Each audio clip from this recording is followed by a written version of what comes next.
I just want to mention a word about open dialogue because I had said a few things about it, but not really said anything about it last time.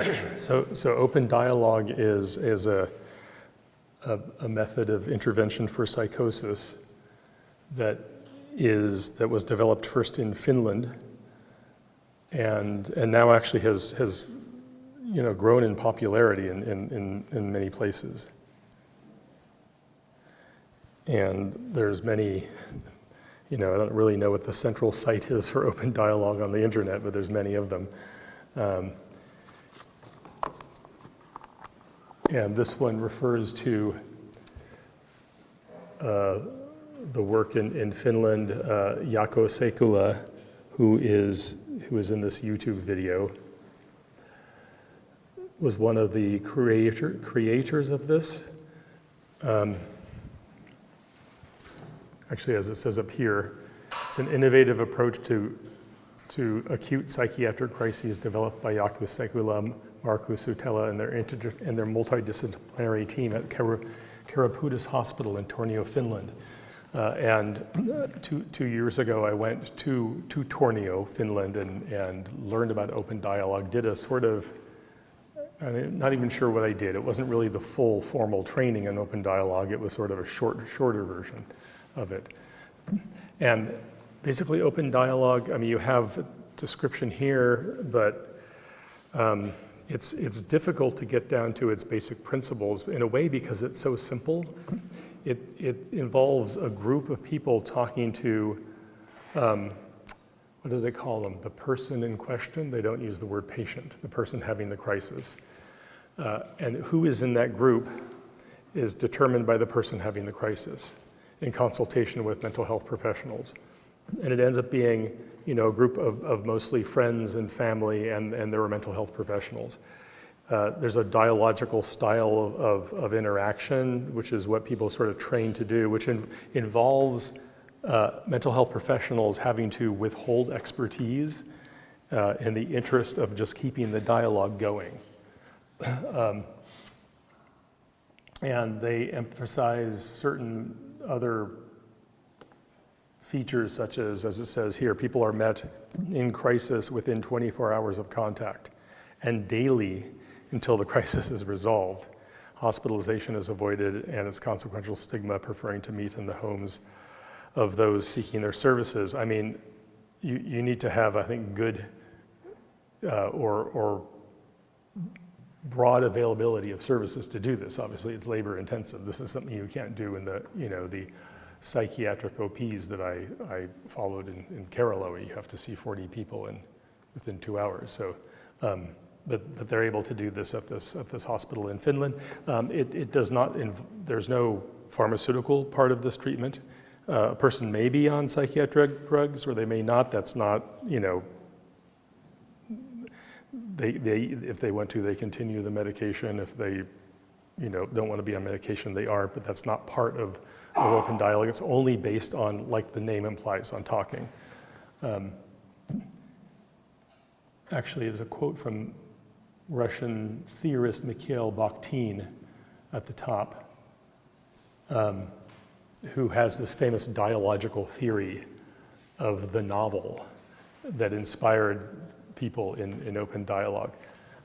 So that's just an overly brief explanation of what this is. But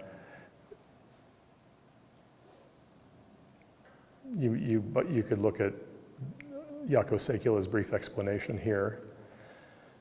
And right now, as I mentioned last time, there is a clinical trial of open dialogue underway at the forgetting my words this morning. The NHS, the National Health Service in the UK, the central government-funded health service. It's called the Odessi trial, and here is a page on the Odessi trial. And they're supposed to announce the results of this. This points out all of the so-called trusts, which are like kind of zones in the NHS where open dialogue is being tested out. And as I briefly pointed out last time, okay, cookies everywhere. There's a qualitative side of this research that involves an anthropologist and a team doing an ethnography of open dialogue. They're studying actually the process of, executing open dialogue in the National Mental Health Service. They don't have any final results, but the one thing they have noticed so far is that open dialogue has improved the morale of the workers. The workers say they enjoy their work now more than that they're doing open dialogue, and there's a lower turnover rate of staff in the mental health side of the National Health Service. So just want to point that out to you, that's out there. But let me go ahead and move on to today's topic. So I have chosen these readings because, well, they partly have to do with the issue of methods, which we've been looking at. In my article, I'm trying to combine qualitative and quantitative methods and speak to a broad audience in the piece I've done on work in psychosis. And I also want to use these readings to segue into the readings we have for the next two classes, the last two classes, that have to do with the movement for global mental health, and the work I have done trying to explain the apparent advantage that India has in studies by the WHO showing better outcomes for psychosis, for certain serious mental illness diagnoses.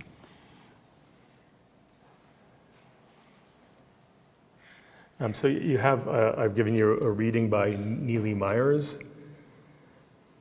and one by myself. So Neely Myers is working in the US, and the reading I've given you is based on the last field work that I did in Kerala. Neely Myers, the author of the chapter I've given you from Recovery's Edge, is currently the editor of Culture, Medicine, and Psychiatry, which is one of the most important journals in this sort of general field that I've been talking about. Actually, let me just write up here that journal name.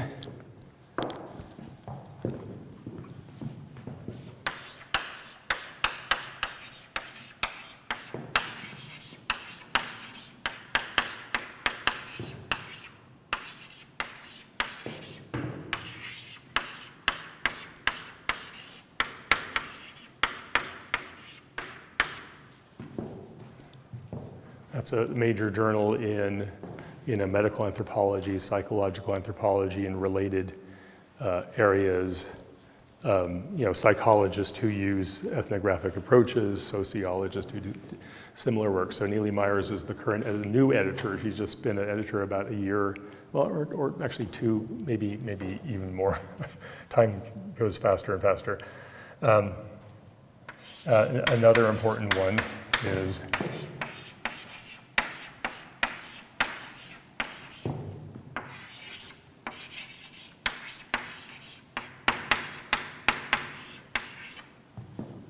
Anthropology and Medicine, which is edited by Sushrut Jadhav, who I've mentioned earlier, out of the University College in London.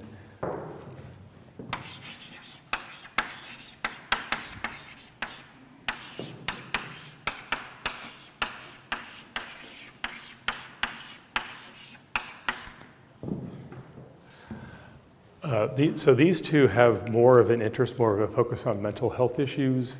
This one's not obvious by the name, but that's also true of this one. This one is, you might say, more general medical anthropology, going beyond the mental health topics.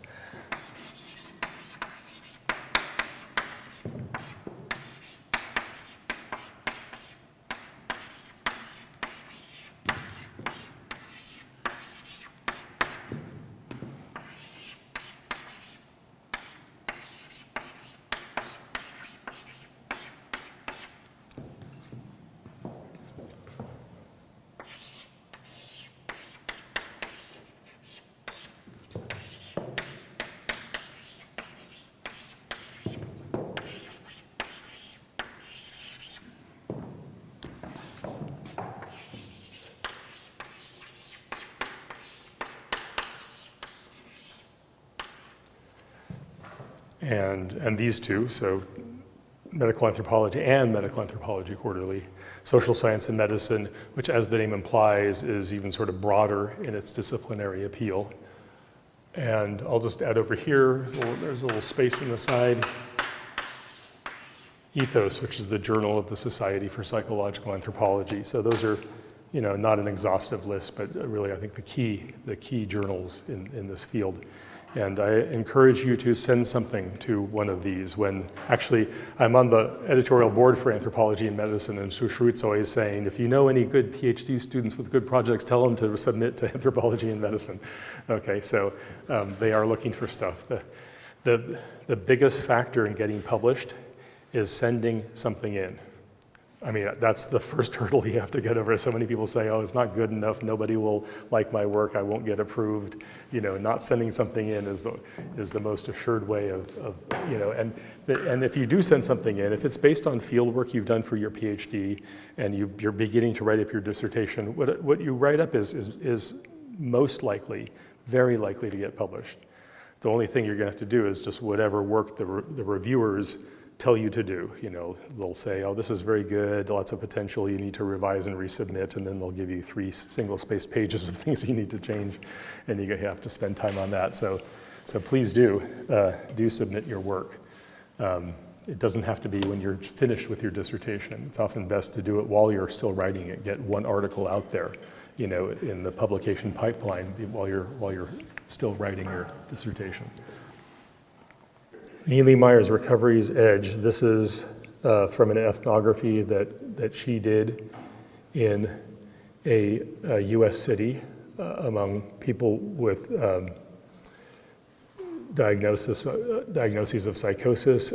She worked at a center called Horizons, which she mentions. I mean, you don't get the sort of original chapter in the book where she introduces Horizons. It's a pseudonym also for a place that is I was going to say respite center. That's not actually correct because respite centers are different in an important way. Sort of centers where people with mental health crises who are homeless can hang out, can spend time, can spend the day. A big factor, and she mentions this in the chapter I've given you, is that they close at night.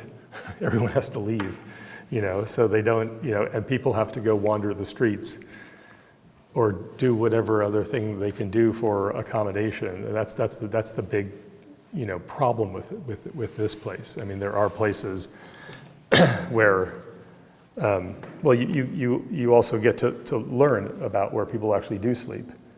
Some of these individuals. Let me hear your reactions to this article. I just want to throw it open to any open-ended. I think that her ethnographic examples and vignettes are I find it very powerful. Some of these stories are very disturbing, I think. It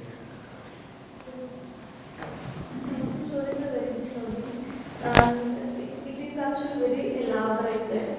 All the stories and narrations in the form of dialogues. Yeah. They're very clearly elaborated, and when we read this, personally, I had some kind of disturbances, and I couldn't. I avoided that portion, so I'm reading. I'm sorry? I avoided that portion. I skipped that Oh, portion. because, right. It is very disturbing. Well, some of it is hard to read, yes. Yes, definitely, yeah. Mm-hmm. So I felt while reading that there were a lot of different ways in which these people negotiated their daily lives. There was one example where one of the person was saying that he carries the backpack given by the center because he wants to be, he likes to be seen as a backpacker or a student, and not as someone who is homeless, who is carrying their stuff with them all the time. Mm-hmm. So I feel even if there were a lot of different stories in it where it is described how they live outside of the center as well, and inside of the center how it's difficult, like there were lines for food and even for using washrooms. Mm-hmm. So even though it is a safe space for them, it has its own challenges as well. Right. And the center, it may be a safe space, but some of the living conditions, as you can tell, are not safe spaces. two things that spoke out to me was throughout the work, it shows the glaring systemic or like structural issues that is making these people stay as others in society. So be it how they have to live in the street, or people who are incarcerated, or within nursing homes. There's so much of structure, and even the Medicaid and Medicare, those policies, how these policies are barring them from becoming part of the society, like going back to the society. That was there. And another thing that spoke to me was the researcher's dilemma, like how she is very much affected, how she feels like an in-between, how she feels like not part of the society that she goes back to, how she has a privilege to go back to her house, and but still she's questioning everything. She starts questioning her friends, how can you do this when so many people can't even afford such little things, and how she feels that. And another thing was, in the beginning of the chapter, she mentions how her university prohibits her from having participants or members, as the article talks about, into her house. But later on at a point, she allows people to use her storage space. So I could find that journey of the author, how she is reluctant or questioning, and then later on she just lets her in because she just wants to do something. Right. Yeah. So, and that ethical dilemma that might come up, how much of a participant or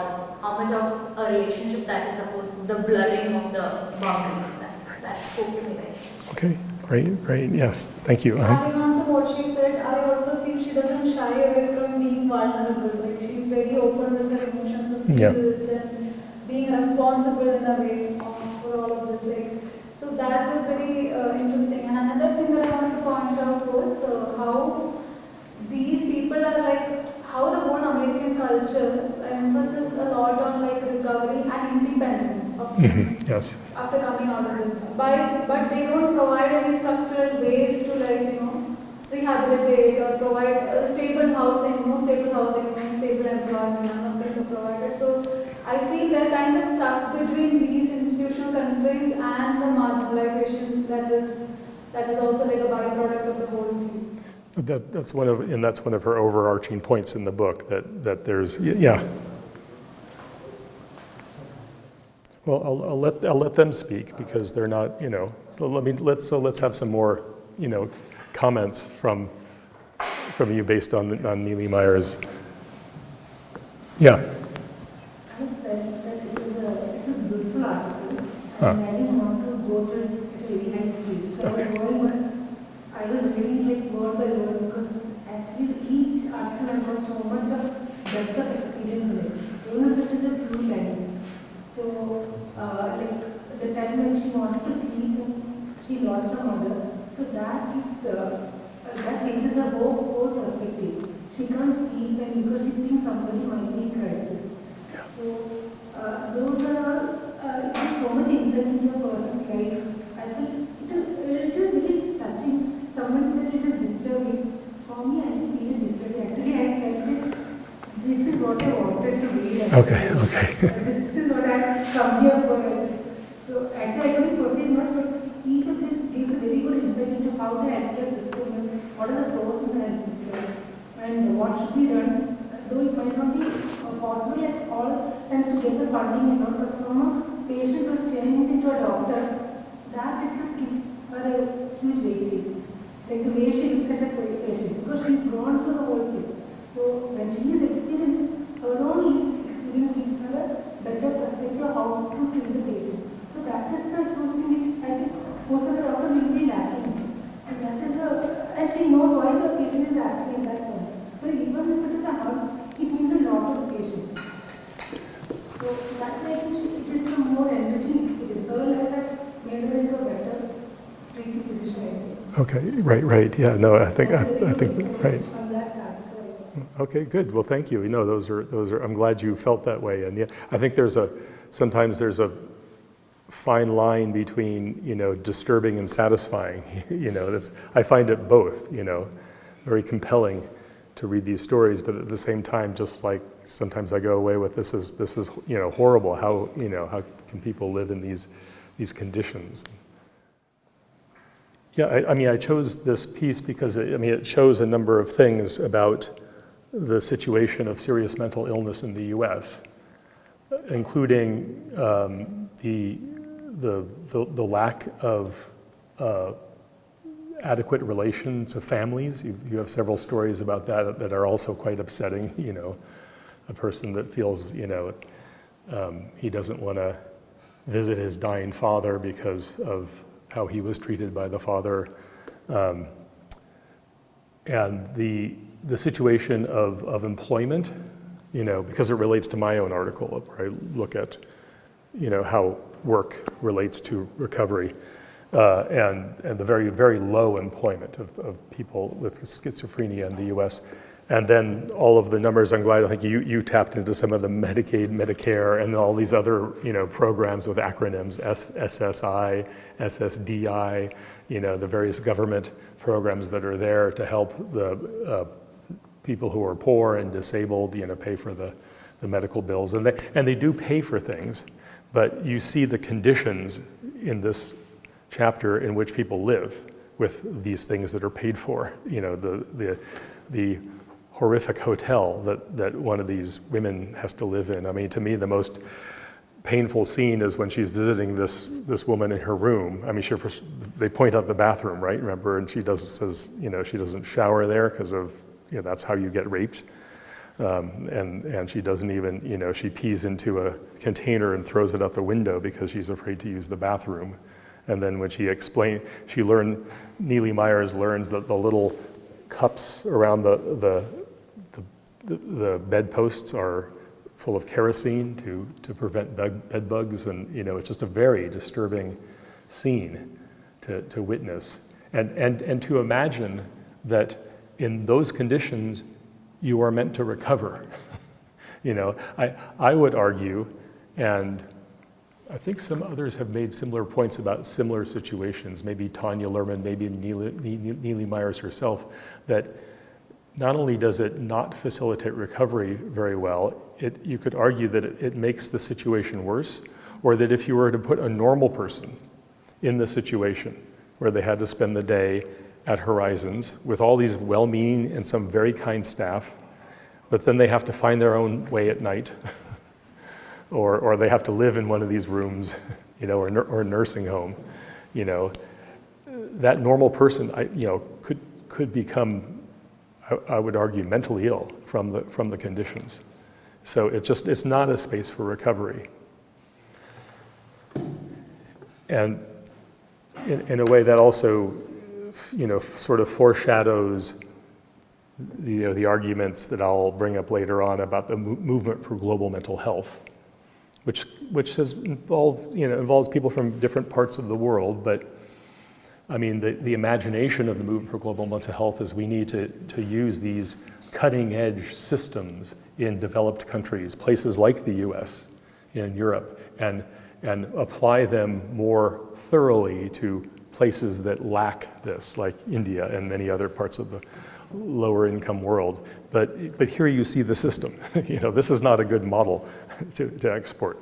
Of course, this is not, you know, the mental health resources for the elite. You know, for the elite, I mean, the elite are exceptional, we should ignore them. Maybe the middle class, we'll say, you know, well, actually, even if you have a middle class person, insurance coverage for mental health can actually be very spotty and full of gaps and inadequate coverage. And many people middle class people have to dig into their own pockets to pay for things like psychotherapy. But they manage to be able to do that, and they, you know, they can have, you know, very good experiences with that. But when you see the condition for more marginalized people in Neely Myers' work, it's like, is this, you know, is the U.S. successful such that it needs to show other places how to do things? And then so contrast this with the work I've done in Kerala. So Biju and I spent some time in 2014 at Snehavida in Trivandrum, the psychosocial rehabilitation center. In a way, you could say that, I mean, this comparison is not an ideal comparison. Every center that helps people with mental illness is going to be different. But in a way, you could say, yeah, I in my work have compared Snehavita to Horizons in the U.S. But that's just two places. But can you say a few words about Snehavita? What Snehavita is like? Later on, okay. But okay, to them. Okay, I'll ask you again for your impressions of Okay, right. Okay, but just subjectively, your own personal emotional reaction to Snehavita. This is run by church, first of all. They're very serious people, especially the Father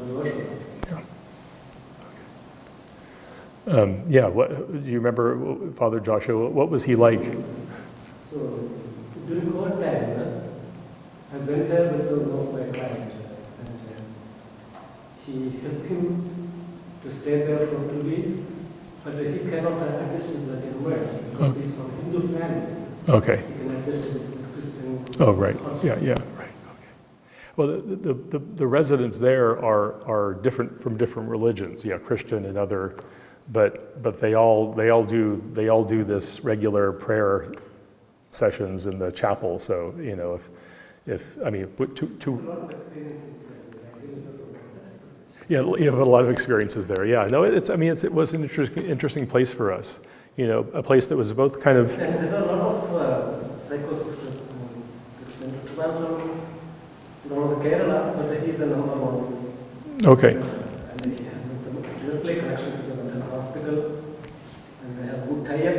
And they have international contacts. Right. Okay. Yeah, there are a lot of systems like this. Yeah, a lot of places like this in Kerala. They have become my vice principal. To talk about the rehabilitation things, especially geriatric, geriatry. And you look at the medicines, the free of cost of the chiefs, the secretary. Okay. We provided the medicines and medicines. Right. They use both. Sorry. From Aushadhi. Aushadhi. Yeah. Right. They use both. They use both Ayurvedic and allopathic medicines at Snehavita, which the father who runs the place discovered is allowed under Kerala law. So the residents who have serious mental illness diagnoses, they're required by law to be seen once a month by a psychiatrist from the Trivandrum Mental Health Center. But for their everyday health needs, he's the leader of psychiatric social from Southern India, I think. Who is? He's the leader in the Kerala. Oh, you mean Father George Joshua? Okay, yeah, and he takes a lot of initiatives. He dedicated his life to these people. Sorry? He dedicated his life to these people. He's dedicated his life to his people. Yes, he is very dedicated. So the father, the director is this Father George Joshua Kanalit from the Syrian Christian Church in Kerala. I mean, as many of you know, the sort of niche. Oh yeah, the Malangala Church, yeah, which is one of the many factions of Christianity in Kerala, and they have healing, medicine, nursing has been the professional niche of Kerala Christians for quite some time now, and so that's partly why many of these psychosocial rehabilitation centers are run by Christian groups. Can you throw a little bit more light on this Snehavita? Is it like a hospital or like an old age home or? It's somewhere between those, yeah. It's called a psychosocial rehabilitation center, which sort of is a category unto itself, and they're meant to be places where people who have serious mental illness can stay until they kind of find some way to move on, and sometimes these are the people who don't have the family support or the family feel like they can't support them, so they bring them to Sneha Vida.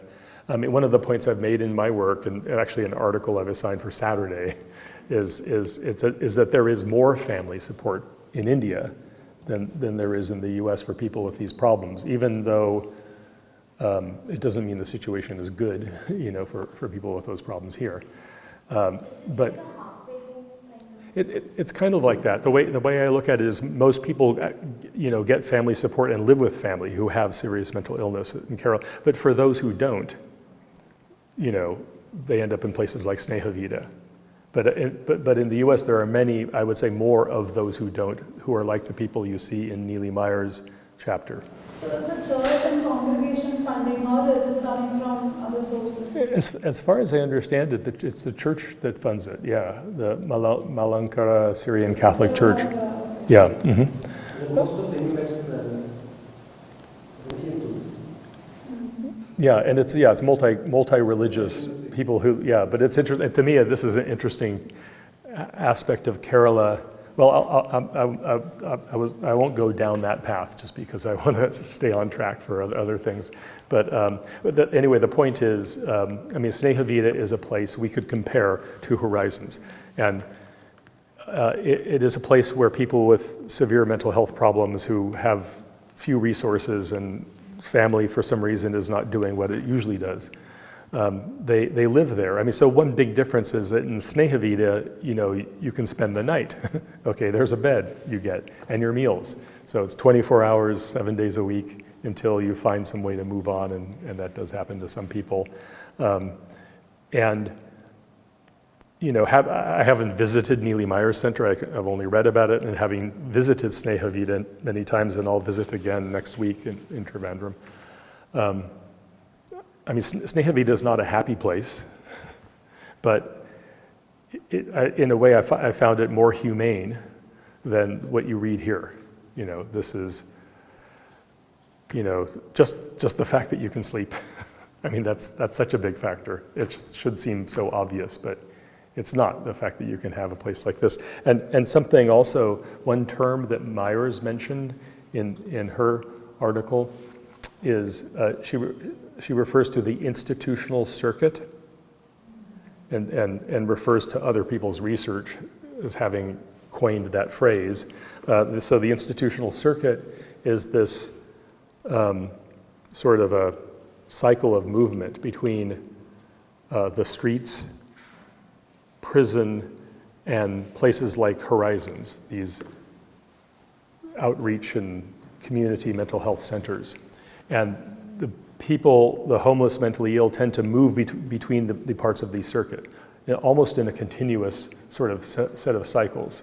So, a vicious cycle, yeah. Actually, that's right, yeah. And often it'll be that somebody who, with psychosis does something crazy, out in public. It may not be dangerous, it may not be violent or threatening to anybody, but it's strange enough. They're naked walking on the highway overpass, and they get picked up by the police, and they get put in jail for a few days, and then then they're released because there's no reason that they can hold them. And then they're back out on the streets, and maybe they do something crazy again, and they end up in being picked up and taken to the police would, if there was some literal law violation, they may take them to jail. If there isn't, then they'll often take them to an emergency room at a hospital. And the emergency room usually will keep them for a few days, not really enough time to assess them accurately. And so the system is that they just tend to throw extra medication at them because they don't really know what would be the right diagnosis and right. So they only have them for a few days. So just to hedge their bets, they're just, they come out over-medicated, back to the streets. Then maybe they end up at a place like Horizons, connected back to that, and they're able to spend the days there. Maybe after a few months there, they run into some trouble again, and the police pick them up again, and they end up back in jail because, they've started doing heroin as self-medication. And so it's a vicious cycle. that people end up in. I mean, and there's gaps in the system in Kerala, of course, but I feel like there wasn't an institutional circuit like that here. You know, there were places of Snehavita, again, not a happy place, but a place where people, you know, one of the things I've made a point about, well, you'll read about Snehavita on Saturday. I won't say any more about that. Let's instead say a little bit more about work, about my own work on work in recovery from schizophrenia in India. So what are some of the things that I'm trying to say about work here that maybe shows you a different situation from what you saw with Myers and her observations about the work lives of people with the similar diagnoses in the US? So the culture of labor maximization, the social practice of labor maximization that is in India, which is not that much present in the US, because here middle class, upper middle class also give a lot of opportunities to, like you have given examples where labor is maximized in India. So I felt that was a very interesting observation, because many middle class, upper middle class employ a lot of people for daily household chores as well. So, right. And then there is agricultural opportunities, and there is importance of Manrega government schemes as well, which provide guaranteed employment for 100 days to people. Okay, good. Yeah, so the actually, that's your phrase. I like that phrase, employment maximization. That's what I should call it. You know. That is what you Did I say that? Yeah. Okay. That is labor maximization. Okay. All right. You know, this is what happens. You write things and you forget. So I must have come across that phrase. I'm thinking, oh, I like your phrase. I'm going to use that. So yeah, I guess that's, you know, what I'm seeing here in contrast to the US, where, you know, so many things are done. Well, this is even before AI, where automation is replacing human labor so much. But I think that tendency in India for, you know, to find employment for so many people, to find, you know, 3 people doing a job that 1 person would do in the US, you know, has certain benefits for some people. And yeah, what other observations do you have about the labor differences in the two settings? Yes. Work in this context, it's not just about financial independence or income, but it also has the innate connection of being included in the larger social structure. Yeah. And also like a sense of self, it also instills a sense of self-respect in these individuals. I think that can aid a faster rate of recovery as well. Yeah, absolutely. Yeah, you feel more connected to your society. I mean, you feel like a more worthwhile human being if you are contributing, as it were, to the society. It's not just the work itself, which I think itself has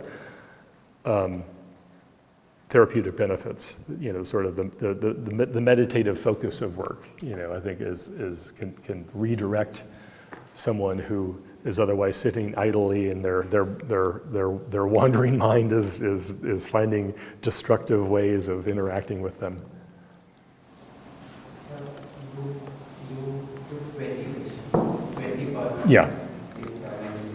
And then out of which 4 you had given an ethnographic, qualitative, and detailed description. Hari, Raju, Abraham, and Sridevi. And you mentioned that 2 people, Abraham and Sridevi, said that they did not go to work after they grew. Work actually improved their mental state. Yeah.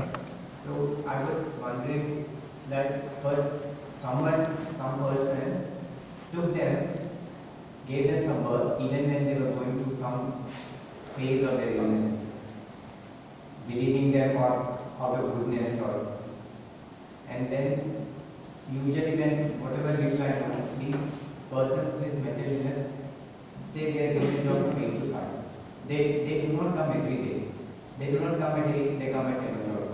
And everyone is okay because they know that they have some illness. Okay. Unless it's majorly disturbing the work where they're supposed to work.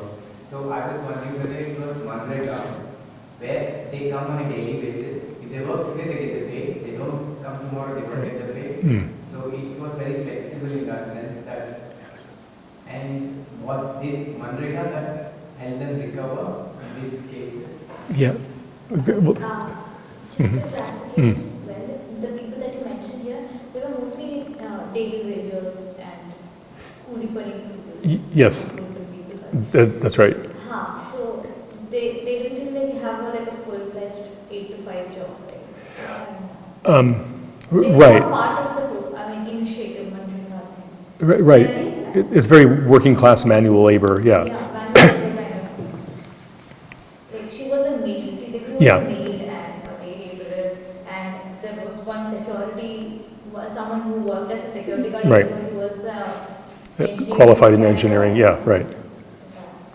And then there was a fisherman who couldn't go out to the sea because he felt like that was too much of mental strain for him. Abraham. Exactly. Yeah. Right. And so he chose sort of a second choice, labor as agricultural work. So, I don't know specifically which of those may have. I think that what the work that Sridevi refers to, I think, is from the national labor scheme. But some of the people we interviewed were what do you guys call that? Because it has that acronym MGN. You gave it a different name. The MNREGA, we call it Manrega, Mahatma Gandhi National Rural Employment. Mandarigama. It's called Manrega, Mahatma Gandhi National Rural Employment Scheme. Mandariga. I think North Indian side it's called as Manrega. Mandariga. Okay. Yeah, because the acronym is terrible for. I was like, how do you say that? Like, MGN regs. Kerala, we say Tori Odupam. Tori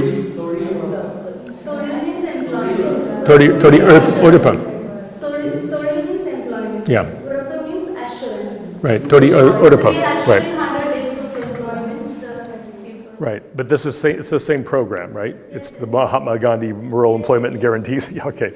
It's just going by different, easier to say names. Tori Odupam. Okay. And several people we interviewed, were getting work from these programs. And though not all of the people I present here were, for some of them they were helped by that. I don't think it was the case for Abraham. I think it was just easy for him to find agricultural labor. But one thing that is important is that I think some of the people who had more qualifications, I didn't elaborate on this too much, were choosing work that's kind of less than their normal expectations. So this young man who we interviewed at the medical college hospital, do you remember this young man, Biju, who was trained in engineering? And he was a teacher in North India, but then he came back. Yeah, right. You remember him? Yeah. Some of them are very memorable people. And yeah, then he had worked as a security guard. So I think that there's a certain, the work is helpful, but if it's not the work that you aspired to, if you're taking some second choice, it may not be as satisfying. I think being a security guard for him was not mentally fulfilling in the way his earlier work was. And I think also for Abraham, not going back to fishing, which I think required more mental acumen in his view, sort of being still kind of caught by that fear of what would happen because of his own mental state, limited how well he was doing. And so these are people I tried to sort of show on a continuum, work fulfillment continuum. And I think it is a problem in a lot of the ideas of how labor can help people with mental illness are just assuming they can only do the minimal kind of labor. And there were some kind of basic crafts work that were done at some of these psychosocial rehabilitation centers, some of the other ones we went to other than Sneha Vida,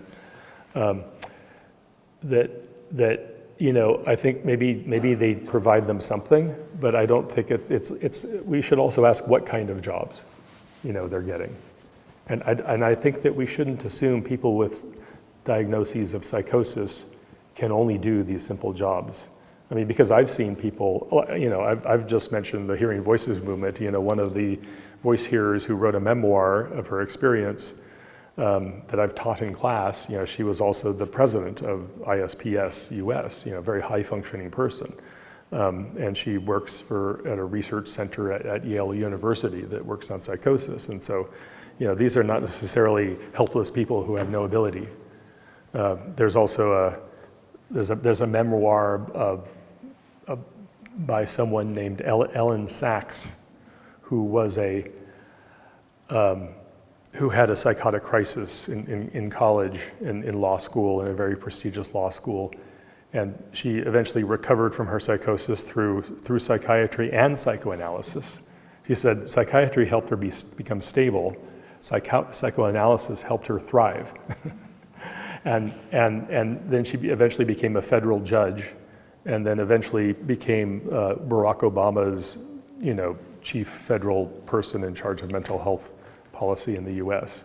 And so, you know, there are cases where people who, you know, who have had diagnoses of psychosis have gone on to very high functioning. So I think there's this assumption that's out there, you know, in many sectors, that they can only do sort of minimal work, and that you should discourage any demanding work.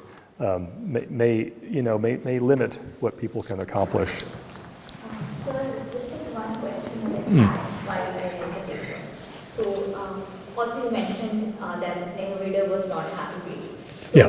when you say that the Kerala model, when I say so, was better than the one that we have in the US, according to WHO or the statistics, is it actually successful if the people are just surviving, or like they are not thriving, they are not getting back to their previous, like the person who was working as a professor, like, or a teacher, or was an engineer, he's a security guard, and so it's like they are just floating above the water. It's not like they are thriving. So can we really say that this was the success? This is a success. Yeah. Well, yeah. No, it's very hard to define success and recovery, you know, in these situations. I mean, this one person we met, who I called Sri Devi, and maybe you remember her too. You couldn't tell anything was wrong with her. Just seemed totally normal person. No hint. And I would say her life. Yeah, just seemed as full as anybody, you know, who is so-called normal. Not that normal people necessarily have fulfilling, you know, lives either. So it's, you know, what is our standard of comparison? I don't really know that. But I was but you know, the Sri Devi was kind of like the two people I discussed yesterday. They were the exceptions. They weren't the typical person. You know, Abraham maybe is more like the typical person. And some people were in a terrible state, you know, just couldn't, you know, were stuck. You know, maybe they became unstuck somehow, I don't know. But yes, no, it's hard to measure. I mean, that's why, you know, I use the global assessment of functioning, you know, which tries to put a numerical scale to sort of the quality of a person's life, behavior, ability to be functional and fully human at that point. I guess those are some of the terms we can use for GAF. So ultimately, yeah, GAF-wise, some of them were doing okay. You know, better, higher number is better than lower number. And what I tried to do here was to go through these interviews and, you know, do both quantitative and qualitative assessments. And, you know, the N is small, but enough to be statistically significant. It turned out, you know, when I was, so, you know, I have these numbers which you would have had a look at, where, so I you know, attempted to evaluate the quality of their work life, you know, and their GAF, you know, their broader sort of mental state, and see if there was a correlation. And there is, and I didn't do this myself. We have I don't know if you have facilities like this at your universities, but we had this special sort of quantitative research cell at the CUNY Graduate Center, where people who knew statistics and quantitative methods well, would help you.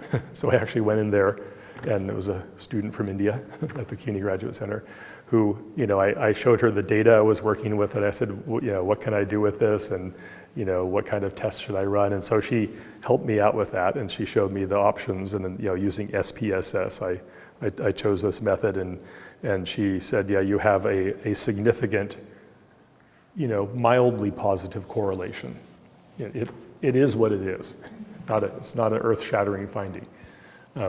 But it does come out as significant. But then the correlation between quality of work life and GAF doesn't tell us anything about causality. Is it, of course, one could always say, oh, well, the person who recovered more is more easily able to get back to work. So that's where I have the qualitative information, where I have the excerpts from interviews or brief cases that some of you have already referred to with Raju and Hari and others, and showing how they explicitly connected getting back to work to their own recovery, how they said that the causality went in that direction to support. So I'm offering this to you as an example of how your qualitative evidence can add on to the quantitative and help explain, issues like that. So in the quality work life score, the mean score was 0.82 in the table. Yeah. So the minimum score was 0 and the maximum was 3. Yeah.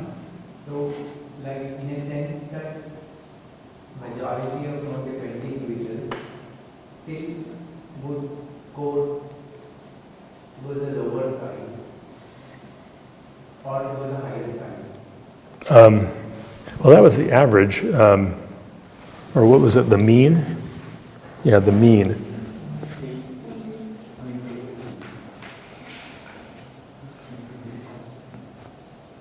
So, yeah, do I explain that scale? I thought I did. It has 0, 1, 2, 3, 4.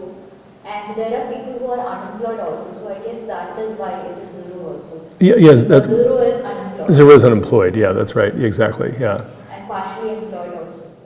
Right. Exactly. So I mean, they weren't high numbers in terms of quality of work life. I mean, so you had some people who were 3s and 2s, and then you had some unemployed people bringing the total numbers down. Averaging zeros in with that. So amongst those who did work, there was more 3s and 2s. Yeah. When we talk about these things, we use terms like neurotic misery and ordinary unhappiness. So when you were talking to these people, is it was it a sort of learned helplessness now that we got this kind of an illness? We are better off getting at least this much. Or were they really now kind of at peace or in a stress-free zone? Well, I think most of them were probably not at peace and stress-free, but I think most humans are not at peace and stress-free. So it's not much to say that that's different, but the Sridevi, I would say, is as close as you get to that. But I'm going by demeanor, and her interaction with me and Biju. This is not through extensive meetings with these people over and over again. So, and what you have in the WHO studies is people not being necessarily fully happy, but people doing better in one place than another. Again, like Snehavita, that's why I go back to it's not a happy place. I felt like the people there they were getting something. They had some quality to their life. And you'll read more, I have an article for Saturday on Snehavita where I try to make these points about quality of life and sort of the being able to live as a fully human, as being ways of understanding people's experience. It's 11. I'm wondering if, let's just see. Oh yeah, so actually, since many of you have pointed to the Tori Urupa, because that's the Malayalam name I can remember more easily, program. I think that the comparison to the US is really important. I mean, hopefully you understand the limitations of SSI, supplemental security income, and supplemental security disability income. The problem there is that it disincentivizes work. So if you start to make a certain amount of wages, a certain amount of your SSI assistance is withdrawn. And often people end up working just these kind of crappy, low-level, poverty-level wages, and then they lose their SSI support. And sometimes they ask themselves, what's the point of doing this? Few people are able to make a leap from that kind of employment to more high-paying employment that actually might come with health insurance and a full-time job. That's sort of a big gap that many people have trouble crossing with these diagnoses in the U.S. So they end up being underemployed, I would say, compared to India, because of the system disincentivizes work, and the Indian system of guaranteeing work might actually be a better plan. I mean, one of my provocations in this article is to say, why don't we learn from what India may be doing well, having better outcomes per the WHO, and apply them in places like the US that don't do as well? Maybe we could have something like the Tori Urupa in the US, guaranteeing work instead of this system of payment that you lose if you work. Bless you. So in US, many students work in cafeterias like part-time. Yeah. So is there not something like that for these kind of people? They can work in stores or? No, I mean they could, but they would lose their. They would just get their job on their own. Like they could work at some cafeteria or some coffee shop, but then whatever they earn in wages would be deducted from the payments on SSI that they get. So there isn't a separate thing like the Mahatma Gandhi program that just guarantees them employment.